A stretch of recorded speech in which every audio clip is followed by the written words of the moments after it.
Spinal cord, spinal cord का function क्या होगा?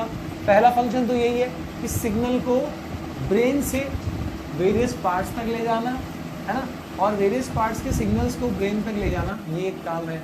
मतलब it provides N inter communication, है ना, it is a channel for inter communication between brain and various parts of the body. पहला function ये हो गया। दूसरा फंक्शन जो है रिफ्लेक्स एक्शन है, आपको वो अलग से बताऊंगा, मैं अभी बताऊंगा उसके बारे में। रिफ्लेक्स एक्शन वेरी इंपॉर्टेंट, ठीक है। एक तो है भाई वो क्या कर रहा है, इंटर कम्युनिकेशन करने का काम कर रहा है, हाथ से सिग्नल ब्रेन तक ले जा रहा है, ब्रेन से सिग्नल हाथ तक ले जा रहा है। तो ये मतलब करने का काम जो है, ये एक्सचेंज नर्व से ब्रेन का जो सिग्नल्स का एक्सचेंज होगा वो इसके थ्रू होगा, स्पाइनल कॉर्ड के थ्रू होगा। और एक चीज़ बता दूँ कि जो डिसीजन, देखो नर्व्स जो जाते हैं, नर्व्स है, तो यहाँ से जो सिग्नल जा रहे हैं, जो ब्रेन ने कुछ डिसीजन मेकिंग किया है, उसको अगर भेजना है भाई हाथ के मसल्स तक या मतलब अलग अलग पार्ट्स तक, तो जो सिग्नल जा रहे हैं ना, जिस सेट ऑफ न्यूरॉन्स से जा रहे हैं, उस सेट ऑफ न्यूरॉन्स को क्या कहते हैं? Those are called motor neurons. Motor neurons यानी क्या? वो न्यूरॉन जो सिग्नल को ब्रेन से डिसीजन को ले जाने के काम करते हैं बॉडी पार्ट्स तक। और वो न्यूरॉन्स जो उल्टा, जो बॉडी पार्ट से सिग्नल को ब्रेन, जैसे मान लो पेन का सेंसेशन हो रहा है, तो ये पेन की सेंसेशन को ब्रेन तक पहुंचाना जरूरी है। तो ये वाले न्यूरॉन्स को क्या कहते हैं? जो बॉडी पार्ट से ब्रेन तक सिग्नल ले जाने का काम करते हैं, they are called sensory neurons. याद रखना, मोटर न्यूरॉन्स यानी डिसीजन जो ब्रेन से आ रहा है बॉडी पार्ट्स तक पहुंचाएगा। सेंसरी न्यूरॉन्स जो बॉडी पार्ट्स की जो प्रॉब्लम्स है, समस्याएं हैं, वो ब्रेन तक ले जाएगा, ठीक है। Those are called sensory neurons, ठीक है। तो ये याद रखिए। इसके अलावा अब रिफ्लेक्स एक्शन बता दूं भाई, फंक्शन ऑफ स्पाइनल कॉर्ड दो है। एक तो भैया वो मैनेजर का काम कर रहा है, इंटर कम्युनिकेशन में हेल्प कर रहा है। दूसरा रिफ्लेक्स एक्शन, वो हम देख लेते हैं। इसके अलावा मैं एक चीज़ और उस रिफ्लेक्स एक्शन से पहले बताना चाहूँगा, एंड दैट इज़ कि मैंने बताया सेंस ऑर्गन, 5 सेंस ऑर्गन। तो 5 सेंस ऑर्गन से जुड़े हुए 5 अलग अलग टाइप के न्यूरॉन्स हैं जो अलग अलग तरीके के सिग्नल्स को ले सकते हैं, ठीक है। जैसे अगर हम 5 सेंस ऑर्गन्स की बात करते हैं, तो इसमें है आई, इसमें है ईयर्स, नोज, टांग, नहीं भाई टांग बोलिए, कोई बात नहीं, और एक है स्किन। ये क्या करता है? ये देख सकता है। ये किस काम आता है ना, साउंड को सुनने के काम में आता है। ये क्या करता है? स्मेल डिटेक्ट कर सकता है। टंग क्या करता है भाई? टेस्ट कर सकता है। और स्किन क्या करता है? सिग्नल्स, टच सेंसेशन को फील कर सकता है, ठीक है। तो ये सारी चीज़ें हम अलग अलग सेंस ऑर्गन से कर पाते हैं। 1 2 3 4 5। किसी को 6th सेंस होगा तो अलग बात है, ठीक है। वैसे ये वाला इतना ही होता है नॉर्मली। और ये कौन से टाइप के neurons? Type of receptor, signal receive कर रहे हैं ना, इसलिए रिसेप्टर न्यूरॉन्स। तो कौन से हैं? जो आँख से जो न्यूरॉन्स हैं, जो यहाँ से लाइट को सेंस करते हैं, है ना। ये किसको सेंस करता है? लाइट को। इसलिए इनको कहा जाता है फोटो रिसेप्टर्स, ठीक है। फोटो रिसेप्टर्स लाइट को सेंस कर रहे हैं, लाइट, फोटो रिसेप्टर्स। जो स्पेशल न्यूरॉन्स साउंड को डिटेक्ट कर सकते हैं, साउंड सिग्नल्स को, जो हमारे ईयर में होंगे, दोज न्यूरॉन्स जो साउंड सिग्नल्स को इलेक्ट्रिकल सिग्नल्स में कन्वर्ट करने की खूबी रखते हैं, दे आर कॉल्ड ऑडियो या फिर ऑडिटरी रिसेप्टर्स, फोनो रिसेप्टर्स भी कह सकते हो, ठीक है। इसके अलावा जो नोज, स्मेल डिटेक्ट करने, आपने एसिड बेस में ऑल्फैक्टरी इंडिकेटर्स पढ़ा होगा, स्मेल से जुड़ा हुआ। वैसे यहाँ पर जो स्मेल करने की खूबी रख सकते हैं, ठीक है, केमिकल्स का स्मेल डिटेक्ट करने का, ठीक है। So that those are called olfactory receptors या ओल्फैक्टो रिसेप्टर्स, ये सब अलग अलग टाइप के रिसेप्टर न्यूरॉन्स के बारे में बता रहा हूँ जो सेंस ऑर्गन्स में हैं, ठीक है। टंग जो टेस्ट करने की खूबी रखते हैं, दोज न्यूरॉन्स, टेस्ट बड्स जो होते हैं हमारे जीभ में, वो एक स्पेशल टाइप के न्यूरॉन्स हैं वहाँ पर। कौन से न्यूरॉन्स हैं? They are called gustatory receptors, very important, ये सब बहुत ज़रूरी है। गस्टेटो रिसेप्टर जो स्किन टच का सेंसेशन, टच के लिए हम थिग्मो ये टर्म यूज़ करते हैं, तो यहाँ पर होगा थिग्मो रिसेप्टर्स, टच सेंसेशन को जो फील कर सकते हैं ऐसे न्यूरॉन्स को थिग्मो रिसेप्टर्स कहा जाता है। 5 वेरी इंपॉर्टेंट, ठीक है। इसके अलावा स्पाइनल कॉर्ड का मैं एक फंक्शन बता रहा था, दैट इज रिफ्लेक्स एक्शन, वो भी देख लेते हैं। ये रिफ्लेक्स एक्शन में होता क्या है असल में, और ये इतना इंपॉर्टेंट क्यों माना जाता है, और रिफ्लेक्स आर्क क्या है। रिफ्लेक्स एक्शन एक मैकेनिज्म है, और उस मैकेनिज्म को समझाने वाला जो डायग्राम है उसको रिफ्लेक्स आर्क कहते हैं। तो जो मैं यहाँ ड्रॉ कर रहा हूँ वो रिफ्लेक्स आर्क है, ओके। तो यहाँ पर मान लो कि ये है स्पाइनल कॉर्ड, इसके ऊपर ऑब्वियसली होगा ब्रेन, और मान लो कि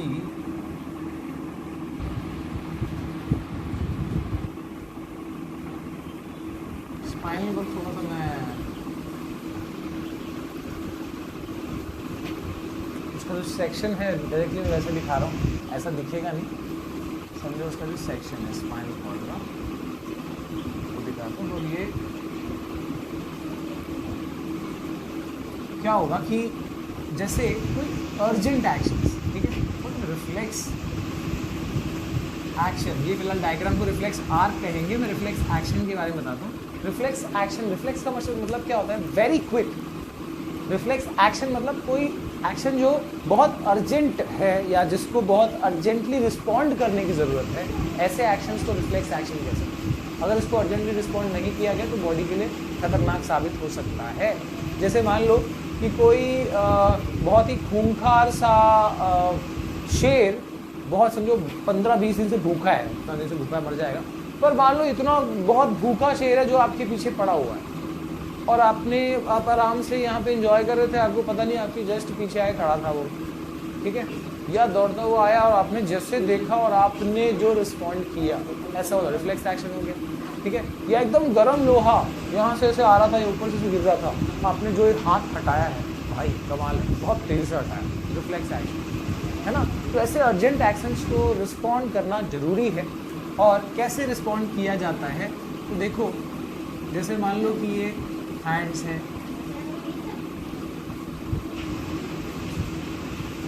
अब भयंकर हाथ लग जाता है, ठीक है, चलता है, तो ये हैंड्स हैं और यहाँ पर एक जहरीली सुई कोई लगाने की कोशिश कर रहा है, सुई अब जैसे घुस गई ना, आदमी मर गया, पता है हमको। तो कैसे हाथ को तेज़ी से आदमी हटाएगा, कैसे यहाँ पर इतने अर्जेंट एक्शन को कैसे रिस्पॉन्ड किया जाएगा, देखो। तो ऐसे में जो न्यूरॉन्स ने सबसे पहले यहाँ पर रिसीव कहाँ से, वो स्किन से, तो स्किन को हम क्या कहते हैं, स्किन को कहते हैं रिसेप्टर, सिग्नल को रिसीव कर रहा है, और यहाँ से जो न्यूरॉन्स हैं, है ना, थिग्मो रिसेप्टर न्यूरॉन्स, उस सिग्नल को ले जा रहे हैं कहाँ तक, स्पाइनल कॉर्ड के पास, ताकि नॉर्मली ब्रेन तक पहुँचाया जाए। पर स्पाइनल कॉर्ड ने ये समझ लिया कि भैया बहुत अर्जेंट एक्शन है ये, इसको रिस्पॉन्ड करना ज़रूरी है, अगर ब्रेन तक इसको पहुँचाया जाएगा तो थोड़ा सा टाइम ज़्यादा लग सकता है, जिससे बंदे को खतरा भी हो सकता है। इसलिए यहाँ पर अब जो स्पाइनल कॉर्ड है ये इस सिग्नल को, क्योंकि ये अर्जेंट है, तो अर्जेंट केसेस को ब्रेन ने स्पाइनल कॉर्ड को, अपने मैनेजर को बता रखा है कि अगर बहुत अर्जेंट एक्शंस होगा तो भैया मेरे को मत पूछना, खुद ही डिसाइड कर लेना, ठीक है। तो ऐसे में स्पाइनल कॉर्ड ये सिग्नल को, नॉर्मली अगर कोई नॉर्मल सिग्नल होता तो ब्रेन तक पहुंचाया जाता कि भैया देखो ये हो रहा है, क्या करना है, ठीक है। लेकिन क्योंकि ये बहुत अर्जेंट डिसीजन है, वो यहीं पे और क्विक करने के लिए इसको यहीं पे डिसाइड करके और सिग्नल को भेजना जरूरी है। तो ये जो दूसरा न्यूरॉन है, ठीक है, यहीं पे वो सिग्नल डिसाइड होगा और अगले सेट ऑफ न्यूरॉन को सिग्नल दे दिया जाएगा। तो देखो यहाँ से सिग्नल रिसीव हुआ और इधर से सिग्नल जा रहा है, कहाँ जा रहा है, वहाँ के मसल्स के पास जा रहा है कि भैया अब यहाँ पर ज़रूरत क्या है, यहाँ पर ज़रूरत है रिस्पॉन्ड करने की, ठीक है। क्या रिस्पॉन्ड करने की? कि हाथ हटाना है, जल्दी से हाथ हटाओ, ठीक है। तो क्योंकि यहाँ पर मसल्स इस रिस्पॉन्स के लिए जिम्मेदार हैं, इफेक्ट कर रहे हैं, इसके ऊपर काम कर रहे हैं, इसके लिए दे आर कॉल्ड इफेक्टर्स, ठीक है। These are receptors, skin receptors थे और मसल्स इफेक्टर्स हैं। और यहाँ पे जो सेंस को ले जाने वाला न्यूरॉन है obviously that is sensory neuron, और जो सिग्नल, जो डिसीजन लेके आ रहा है, दोज आर मोटर न्यूरॉन्स, ठीक है। अच्छा, इसमें कुछ न्यूरॉन्स ऐसे भी होते हैं जो बीच वाले न्यूरॉन्स हैं, ठीक है। जैसे एक न्यूरॉन है ऐसे, ठीक है, और अगला न्यूरॉन है ऐसे। तो जो बीच वाले न्यूरॉन्स हैं उनका काम क्या है? देखो, first neuron, second neuron, third neuron, उनका काम क्या है? यहाँ से सिग्नल इधर से इधर गया, ये वायर है, इधर देखो, अब इसके बाद सिग्नल यहाँ जाएगा और यहाँ के बाद यहाँ जाएगा। तो यानी बीच वाले न्यूरॉन्स का काम क्या है? यहाँ से सिग्नल लेना और यहाँ पर दे देना। तो ऐसे न्यूरॉन्स को कहते हैं रिले न्यूरॉन्स। रिले रेस तो पता ही होगा आपको, इसमें 4 बंदे होते हैं, एक बंदा इधर से इधर दौड़ेगा, एक बंदा यहाँ से यहाँ दौड़ेगा, ऐसा होता है, ठीक है। इधर से इधर तो नहीं दौड़ेगा, पर मिल के एक कंबाइंड रेस होता है, ठीक है ना। तो वैसे ही यहाँ पर ये न्यूरॉन का भी यही काम है, यहाँ से सिग्नल लिया, यहाँ पर दे रहा है, रिले न्यूरॉन्स। अब एक और बहुत इंपॉर्टेंट बात यहाँ पर डाउट में आएगी कि सर यहाँ पर क्या होता है कि जब 2 न्यूरॉन्स के बीच में गैप है, इस गैप को साइनैप्स कहते हैं। जब 2 न्यूरॉन्स के बीच में ऐसा गैप है तो सिग्नल कैसे पास ऑन किया जाएगा एक न्यूरॉन से दूसरे न्यूरॉन पे? तो यहाँ पर होता ये है कि जैसे ही एक न्यूरॉन से ये इलेक्ट्रिकल इम्पल्स गया, इसके एंड तक पहुँचा, तो इस इम्पल्स की वजह से ही ये इलेक्ट्रिकल सिग्नल ही क्या करता है, इस गैप में एक रिएक्शन, एक केमिकल रिएक्शन करता है। And because of that reaction कुछ आयंस प्रोड्यूस होते हैं जो एक्चुअली सिग्नल को आगे कैरी करने का काम करते हैं। इलेक्ट्रिसिटी भाई, फ्री चार्ज होंगे, चार्ज कैरियर्स होंगे तो क्यों ना पास होगा। तो this signal itself sets out a chemical reaction in that synapse, और उस रिएक्शन की वजह से वो पार्ट कंडक्टिंग बन जाता है और सिग्नल अगले न्यूरॉन तक पास कर दिया जाता है, ठीक है। हार्मोनल कोऑर्डिनेशन, तो यहाँ पर जो दूसरा टाइप का कोऑर्डिनेशन है दैट इज हार्मोनल कोऑर्डिनेशन। इस टाइप के कोऑर्डिनेशन में बॉडी का एक पार्ट दूसरे पार्ट को कौन से फॉर्म में सिग्नल भेजता है? ये ऑब्वियसली केमिकल्स की फॉर्म में सिग्नल भेजता है, ठीक है। और उन केमिकल्स को क्या कहते हैं? हार्मोन्स कहते हैं। बहुत सिंपल सी बात है। अगर हम एनिमल्स के कॉन्टेक्स्ट में कहें तो हार्मोन्स क्या होते हैं? ग्लैंड से निकले हुए, ठीक है ना, ग्लैंड से निकले हुए कुछ स्पेशल केमिकल्स को हम यहाँ पर हार्मोन्स कहते हैं। कमिंग टू यहाँ पर हमको क्योंकि पता है कि हार्मोनल कोऑर्डिनेशन प्लांट्स में भी होता है, एनिमल्स में भी होता है, तो हमको प्लांट्स का और ह्यूमंस का दोनों यहाँ पर स्टडी करना है। प्लांट हार्मोन को पहले हम देख लेते हैं, उसके बाद हम यहाँ पर आएंगे एनिमल हार्मोन पे। So plant hormones are also called phyto hormones. Plants hormones को फाइटो हार्मोन्स भी कहा जाता है, और इसके वैसे टाइप्स तो मतलब काफ़ी सारे हो सकते हैं, बट 10th के हिसाब से हम बात करें तो हमको कितना पढ़ना है? हमको 5 प्लांट हार्मोन्स के बारे में कम से कम पता होना चाहिए, ठीक है।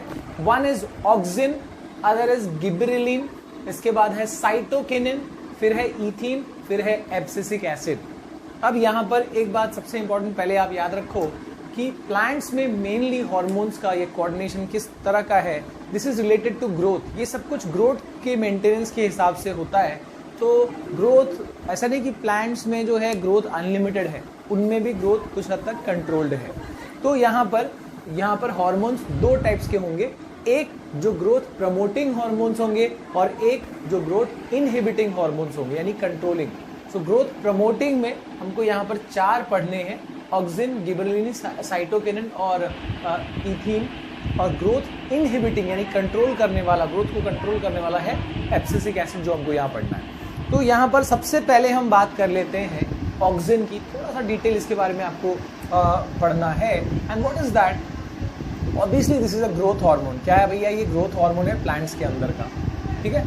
तो प्लांट्स जनरली आपने अगर एक छोटा सा एक्सपेरिमेंट अगर पढ़ा होगा कि एक डार्क रूम में अगर मान लो कि पौधा हमने एक पॉट में एक प्लांट को लगाया है और एक साइड से विंडो खुली हुई है, तो क्या होएगा कि प्लांट की टेंडेंसी होती है लाइट की तरफ बेंड होने की। तो ये टेंडेंसी किस वजह से आती है? ये टेंडेंसी आती है इस हार्मोन की वजह से, ऑक्सिन की वजह से। यार देखो लास्ट ईयर हमने ये पढ़ा था कि मेरिस्टेमेटिक टिश्यूज, वो टिश्यूज होते हैं प्लांट्स में जो ग्रोथ के लिए रिस्पॉन्सिबल होते हैं। बात सही है बिल्कुल, पर उन टिश्यूज को ग्रोथ के लिए प्रोवोक कौन करता है? तो ये वो हार्मोन्स हैं जो ये काम करते हैं, ठीक है।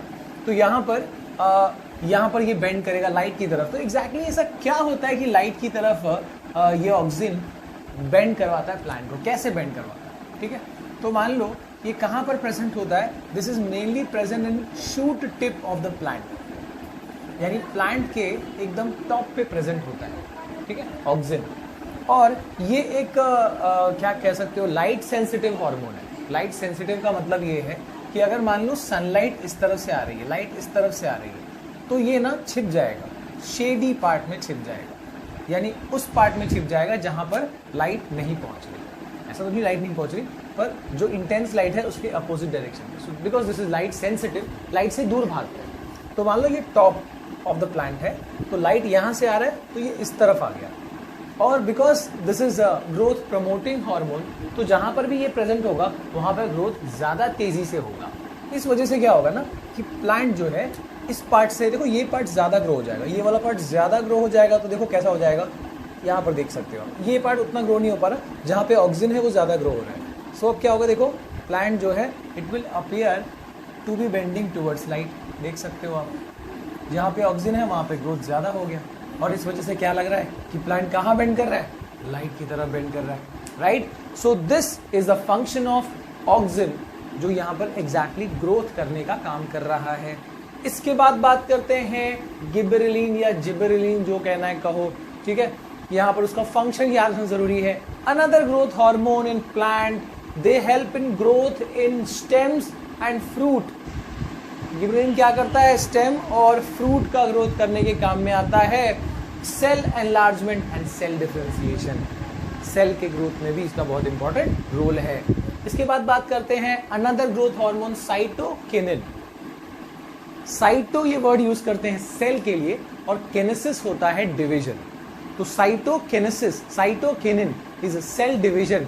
सो this is basically a hormone that promotes cell division, rapid cell division करने के काम में आता है। तो प्लांट का वो हिस्सा कौन सा है जो तेजी से ग्रो करने के लिए मशहूर है? One is fruit and the other is seed. Seed को अगर हम जैसे कोई सपोज चना है या कोई चीज़ पानी में डालते हैं तो कितना जल्दी स्प्राउट होता है। तो उसमें रैपिड सेल डिवीजन की जो टेक्नोलॉजी कह सकते हो या टेंडेंसी है, वो क्यों है? Because of this hormone. So this is mainly present in seeds and fruit, क्योंकि वहाँ पर रैपिड सेल डिवीजन करना है। ऐसा तो नहीं कि फ्रूट एक ही दिन में बढ़ जाता है, पर नॉर्मल पार्ट्स के कंपेरिजन में फ्रूट और सीड का ग्रोथ तेजी से होता है, ठीक है। So that is because of cytokinin. इसके बाद अगर हम बात करें ईथीन की, शायद ये टेक्स्ट बुक में मेरे ख्याल से शायद ये नहीं दिया एनसीईआरटी में देखा जाए तो, ठीक है, दिया है तो अच्छी बात है। Ethene is also called ethylene. अब इथाइलिन का काम क्या है, इथीन का काम क्या है? It promotes growth and ripening of fruit, यानी फ्रूट का पकना, राइपनिंग मतलब पकना, जो फल पकते हैं, that is because of ethene, ठीक है। आजकल क्या किया जाता है कि प्लांट्स के अंदर आर्टिफिशियली हार्मोन्स इंजेक्ट किया जाता है, प्लांट्स के अंदर नहीं, सॉरी, जैसे कोई भी, जैसे पपया है या फिर वाटरमेलन है या फिर टमाटर है, इन सबको आर्टिफिशियली राइपन हो जाए, इसके लिए ये लोग क्या करते हैं, जल्दी पकाने के लिए, ठीक है, प्रॉफिट कमाने के लिए, लोग जल्दी पकाने के लिए they use a hormone called oxytocin, जो अगेन राइपनिंग बहुत जल्दी करा देता है, पर हमारी हेल्थ के लिए बिल्कुल ऐसा अच्छा नहीं है। जो आर्टिफिशियल केमिकल्स हमारी बॉडी में जाएंगे, हमारी बॉडी में भी उसी तरह के हार्मोनल चेंजेस होंगे, और जो अच्छा नहीं है बिल्कुल भी। लॉन्ग टर्म में बड़े बड़े बीमारियां जैसे कैंसर, ये सब इनसे ही होता है। तो इसके लिए हमको ऑर्गेनिक फूड की तरफ ज़्यादा, ठीक है, थोड़ा महंगा आता है, पर उन फूड्स की तरफ ज़्यादा अट्रैक्टेड रहना चाहिए, क्योंकि वो हमारे हेल्थ को उतना नुकसान नहीं पहुंचाएंगे जितना ये केमिकल्स वाले फूड पहुंचाएंगे। तो ये बात ध्यान रहे। अगला है एब्सिसिक एसिड। एब्सिसिक एसिड, अब मैंने बताया ये बाकी चार से अलग कैसे है, बिकॉज ये ग्रोथ इनहिबिटिंग यानी ग्रोथ कंट्रोलिंग हार्मोन है, ग्रोथ इनहिबिटिंग हार्मोन। और इसका एक इफेक्ट क्या है? Its effect include wilting of leaves. Wilting of leaves मतलब क्या? शेडिंग, पत्तों का झड़ना, पतझड़ में पत्ते देखो वो झड़ जाते हैं। तो ये सब इस हार्मोन का कमाल है, ये ग्रोथ कंट्रोल करने का एक मैकेनिज्म है, राइट। तो याद रखना फाइटो हार्मोन पे 5 कम से कम याद रखो, ऑक्सिन, और उसके बाद है gibberellin, cytokinin, ethene and abscisic acid, जिसमें से पहले 4 जो है वो ग्रोथ हार्मोन्स हैं या ग्रोथ